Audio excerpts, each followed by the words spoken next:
1492 में कोलंबस द्वारा अमेरिका की खोज की गई, जिसके पास आज दुनिया के सबसे मजबूत मिलिट्री है, सबसे मजबूत इकोनॉमी और कल्चर है। लेकिन कई वर्षों तक यूरोपियन के गुलाम रहा अमेरिका सुपर पावर कैसे बन गया? सुपर पावर बनने में इसे कौन कौन से चैलेंजेस को फेस करना पड़ा? क्या अमेरिका का सुपर पावर का पोजीशन कोई और लेने वाला है? इन सारे सवालों के जवाब इस वीडियो में विस्तार से जानेंगे, इसलिए वीडियो को पूरा देख कर ही जाइएगा।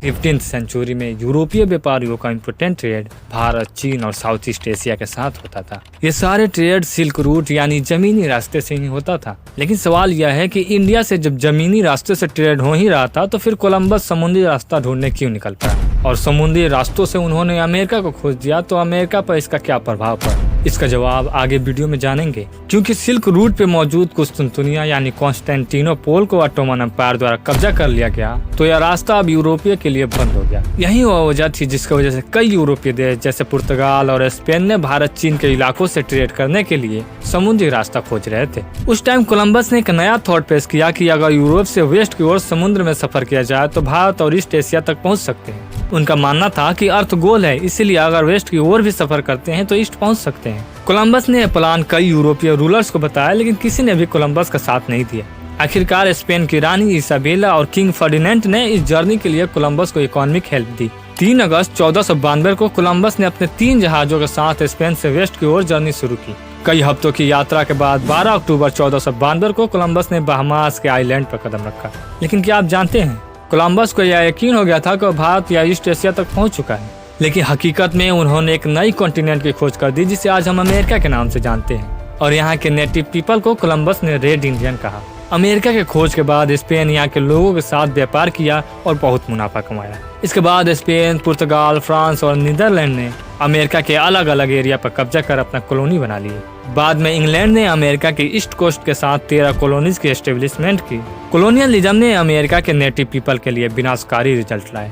यूरोपियन कॉलोनीज ने नेटिव अमेरिकन की जमीनों पर कब्जा किया, उनके कम्युनिटीज को बर्बाद किया और उनके कल्चर पे गहरा इम्पैक्ट डाला। इसके अलावा यूरोप से आई बीमारियां जैसे चेचक ने लाखों नेटिव अमेरिकन को मौत के घाट उतार दिया। इंग्लैंड के 13 कॉलोनीज में काम करने के लिए अफ्रीका के लोगों को गुलाम बनाकर लाया गया। 1760 के दशक में ब्रिटिश सरकार ने अमेरिकी कॉलोनीज पर कई तरह के टैक्स लगा दिए, जैसे कि स्टैम्प एक्ट और टाउनसेंट एक्ट, ताकि इंग्लैंड अपने मिलिट्री एक्सपेंडिचर्स को पूरा कर सके। लेकिन कॉलोनीज में रहने वाले लोगों ने नो टैक्स विदाउट रिप्रेजेंटेशन का नारा बुलंद किया, जिसका मीनिंग था कि बिना फेयर रिप्रेजेंटेटिव के टैक्स देना इनजस्टिस है। इसीलिए 1775 में ब्रिटिश सैनिकों और अमेरिकन कॉलोनीज में रहने वाले लोगों के बीच झड़पों ने अमेरिकन रेवोल्यूशन की शुरुआत की, जिसके बाद अमेरिका आजाद हो गया। लेकिन दोस्तों, अमेरिका को कैसे आज़ादी मिली और ऐसी क्या वजह थी जो आज़ादी मिलने के बाद अमेरिका 2 पार्ट्स में बट गया और अमेरिका में सिविल वार स्टार्ट हो गया? खैर, अमेरिकन रेवोल्यूशन इंडिपेंडेंस और राइट टू फ्रीडम के लिए लड़ा गया। 4 जुलाई 1776 को 13 कॉलोनीज ने फ्रीडम की अनाउंसमेंट की, जिसे डिक्लेरेशन ऑफ इंडिपेंडेंस कहा जाता है, और यूनियन स्टेट ऑफ अमेरिका के फाउंडेशन रखी। इसमें जॉर्ज वाशिंगटन ने इम्पोर्टेंट रोल निभाए। उन्होंने 1775 में कॉन्टिनेंटल आर्मी के कमांडर के रूप में कार्यभार संभाला। वाशिंगटन ने अपनी स्ट्रेटेजिक इंटेलिजेंस से कई इम्पोर्टेंट लड़ाइयाँ लड़ी, जैसे कि बैटल ऑफ ट्रेंटन और बैटल ऑफ यॉर्कटाउन, जिसमें ब्रिटिश जनरल कॉर्नवालिस ने सरेंडर किया। और 1783 में पेरिस ट्रीटी पर सिग्नेचर के साथ America war of independence and हुआ और अमेरिका ब्रिटिश से आजाद हो गया। लेकिन दोस्तों, अमेरिका उस वक्त ब्रिटिश से आजाद ना होता तो आज कौन सुपर पावर होता? कमेंट करके बताइए। आज़ादी के बाद अमेरिका को गवर्नमेंट और कॉन्स्टिट्यूशन की जरूरत महसूस हुई, इसलिए 1787 में कॉन्स्टिट्यूशन ड्राफ्ट किया गया। इसको तैयार करने में इम्पोर्टेंट रोल निभाने वाले लोगों में जॉर्ज वाशिंगटन भी शामिल थे। इसीलिए जब 17 सितंबर 1789 को कॉन्स्टिट्यूशन को अडॉप्ट किया गया तो जॉर्ज वाशिंगटन अमेरिका के फर्स्ट प्रेसिडेंट चुने गए। अमेरिकन कॉन्स्टिट्यूशन में ह्यूमन राइट्स की बात तो की गई थी, लेकिन स्लेवरी सिस्टम इतनी जल्द खत्म नहीं हुई।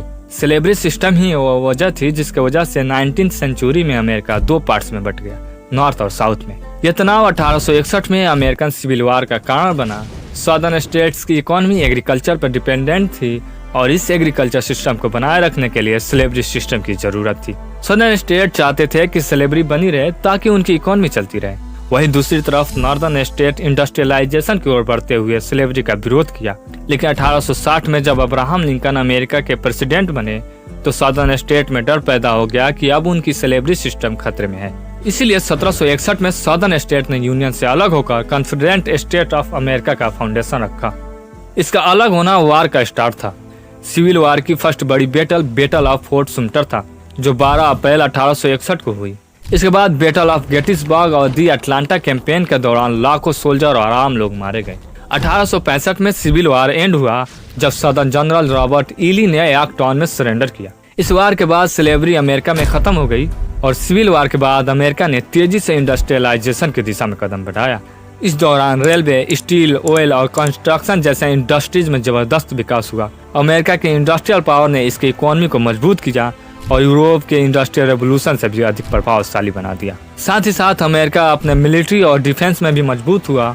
इसी बीच अमेरिकन सोसाइटी में कई प्रॉब्लम्स जन्म हुए, जैसे रिच और पुअर के बीच की खाई बढ़ने लगी और इंडस्ट्रियल लेबर की कंडीशन खराब होने लगी। लेकिन दोस्तों, ऐसा क्या हो गया जो अमेरिका को वर्ल्ड वार फर्स्ट और वर्ल्ड वार सेकेंड में ढकेल दिया? जबकि वर्ल्ड वार फर्स्ट के दौरान अमेरिका न्यूट्रल रहने का प्रयास किया, लेकिन 1917 में जर्मनी द्वारा अमेरिकी जहाजों पर हमले के बाद अमेरिका ने अलाइज कंट्री के फेवर में वार में एंट्री किया। अमेरिकन ट्रूप्स और इकोनॉमिक एड ने वार के रिजल्ट को बदल कर रख दिया। 1918 में वार एंड हुआ और अलाइज कंट्री जीत गई। जीत के बाद अमेरिका एक ग्लोबल पावर के रूप में उभरा। अमेरिका के प्रेसिडेंट वुडरो विल्सन ने लीग ऑफ नेशन बनाने की बात की, जो इंटरनेशनल पीस को मेंटेन बनाए रखने के लिए एक ऑर्गेनाइजेशन था। हालांकि अमेरिका खुद इसमें शामिल होने से इनकार कर दिया, फिर भी वर्ल्ड पॉलिटिक्स में इसकी रोल बढ़ गई थी। वार के बाद अमेरिका में इंडस्ट्रियल ग्रोथ, स्टॉक मार्केट बूम्स और कंज्यूमर में ग्रोथ हुई। लेकिन ये सब थोड़े टाइम्स के लिए ही था, क्योंकि अमेरिका को ग्रेट इकोनॉमिक डिप्रेशन जैसे इकोनॉमिक क्राइसिस से जूझना पड़ा, जो लाखों लोगों को बेरोजगार कर दिया। बैंक बंद हो गए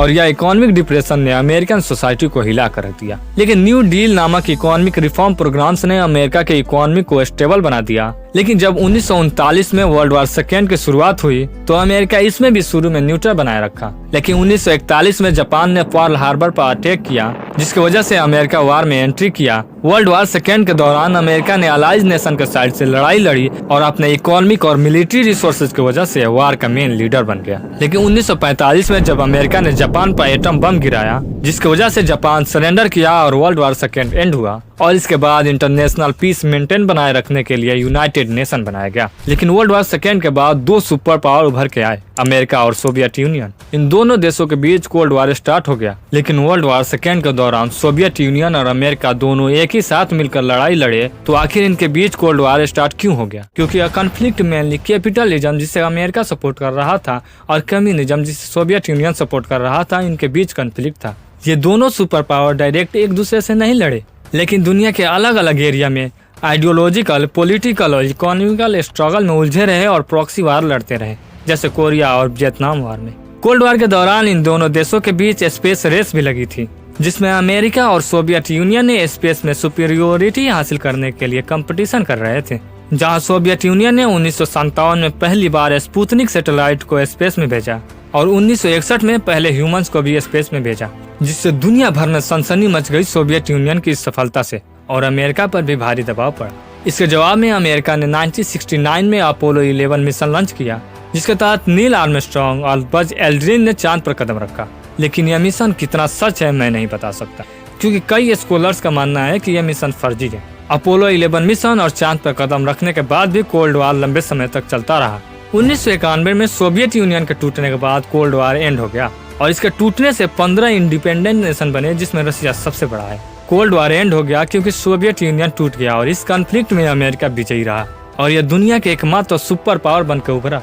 और आज भी अमेरिका इकलौता सुपर पावर है, लेकिन इसकी सुपर पावर की पोजीशन अब खतरे में क्यों है? दोस्तों, हम जानते हैं कि अमेरिका के पास दुनिया के सबसे बड़ी मिलिट्री फोर्स है और सबसे बड़ी इकोनॉमी वाले देशों में से एक है, जिसके जीडीपी $25 ट्रिलियन से भी अधिक है। और दुनिया की सबसे बड़ी और प्रभावशाली कंपनीज जैसे माइक्रोसॉफ्ट, गूगल, एप्पल, साथ ही साथ फेसबुक, इंस्टाग्राम, ट्विटर और यूट्यूब जैसे बड़े सोशल मीडिया प्लेटफॉर्म सब अमेरिका की ही हैं। इसके पास 70 से अधिक देशों में मिलिट्री बेस है और सबसे अधिक न्यूक्लियर हथियारों का जखीरा में से एक इसके पास भी है। अमेरिका ने नाटो और दूसरी मिलिट्री अलायंस के जरिए से अपने मिलिट्री पावर को बढ़ाया है, लेकिन अब अमेरिका बहुत ज्यादा चैलेंजेस को भी फेस कर रहा है, क्योंकि चीन की इकोनॉमी तेजी से बढ़ रही है। 2030 तक चीन के जीडीपी अमेरिका से बड़ा होने की संभावना है। रूस और चीन की बढ़ती मिलिट्री फोर्सेस अमेरिका के लिए बड़ी चैलेंजेस है। फ्यूचर में साइबर वार एक इम्पोर्टेंट चैलेंजेस है और चीन और रसिया जैसे कंट्रीज इस एरिया में काफी प्रोग्रेस कर रही है।